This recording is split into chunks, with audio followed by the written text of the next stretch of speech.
We've all heard the name Elon Musk. Not only is he one of the richest people in the world, but he's also the CEO and founder of Tesla, the biggest electric car company in the world. We've all seen those driving around. They're the cars that look like jelly beans. They got the little T on the front of it. Some of them got pretty doors that go up, but they're not that great. Some people may want one, some people may not want one, but 7 states have banned the sale of new gas-powered vehicles by the year 2035. So this means that by 2035, in these 7 states, they're no longer going to be selling gas-powered cars. The only cars you'll be able to buy new are electric vehicles. This is not good, like I said, because of the cost. It's going to have almost no environmental impact. It's more going to impact us than it is, the world. And the materials are a lot more scarce than a gas-powered vehicle. So looking at the cost, we're going to look at parts first, because that's probably what most people jump to as their argument, is the cost of parts. Yeah, on gas-powered cars, you have to buy parts, you got to buy spark plugs, you got to do oil changes, you got to do all that. But I do that on my car, and I help my dad do it on the rest of the family's cars. It costs money, and it's also necessary, but it's going to save you money than if you need to do work on an electric car. As an electric car doesn't have an engine, obviously, the only thing you need to routinely change is the tires and the brakes. But if you look at those batteries can be anywhere from $10,000 to $20,000 to replace, which in most electric cars, that's half the price of the car. If you want to buy one, the bottom of the barrel Tesla Model 3 starts around $32,000. That's doable for a lot of people. Or you can go for the Model X, which is the higher model, the top model, the one with the pretty doors and it's got 3 rows. That starts at $100,000. It's out of the price range of a lot of people. It's in the price range of still a good few people. Or you can go look at Lucid Air. The bottom of the barrel for their brand starts at $100,000. Already out of the price range of a lot of people. But it can go upwards to $250,000, $300,000. I'm not Jeff Bezos. I don't have that kind of money. A lot of other people don't have that kind of money. Not a lot of people are going to be buying that. So going to the environmental part of it, economically, according to the Journal of Foreign Policy, there's going to be a competition for the materials of these cars, which most of it is going to be lithium. According to the Journal of Economic Prospect, driving a Ford Focus powered by electricity, an electric Ford Focus, driving that in a coal-powered area where the electricity is generated by coal has the same carbon footprint output as a Ford Explorer that averages 25 miles a gallon. There's almost no change there.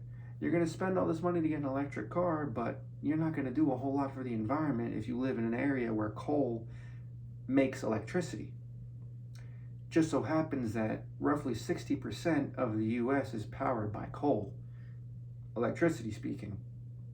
You're also going to have to take into consideration you're going to need a lot more diesel to power trucks to get these parts to your warehouse. And if you plan on stopping the sale of gas-powered cars, you're going to have to increase the inventory of electric parts.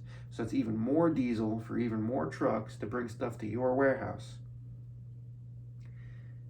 Not only do you have to look at how the car impacts the environment, you have to look at how the environment impacts the car. Power outages. If the power goes out in my house, I don't need to worry about, hey, can I go drive to this place because I don't have enough charge?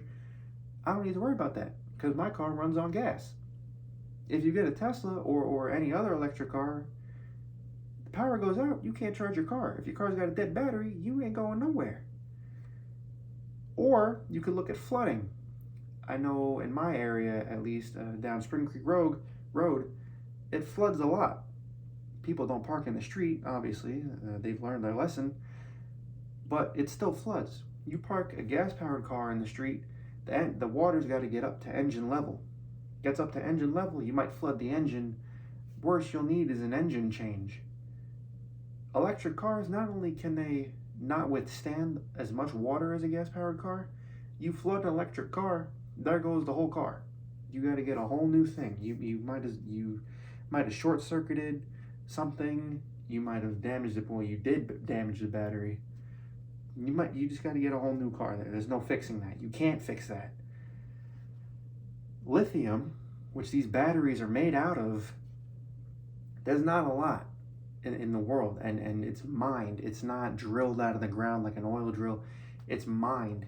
And these lithium mines, they're big. Like, they make craters in the earth. They're about 1.5 miles deep. Some of them span 2-3 miles wide. I don't know if you've ever seen a picture of a lithium mine, but the crater looks as big enough to be the crater that wiped out the dinosaurs, pretty much. According to the Journal of Science, volume 191, many of the energy technology now being developed will require specialized materials like this lithium.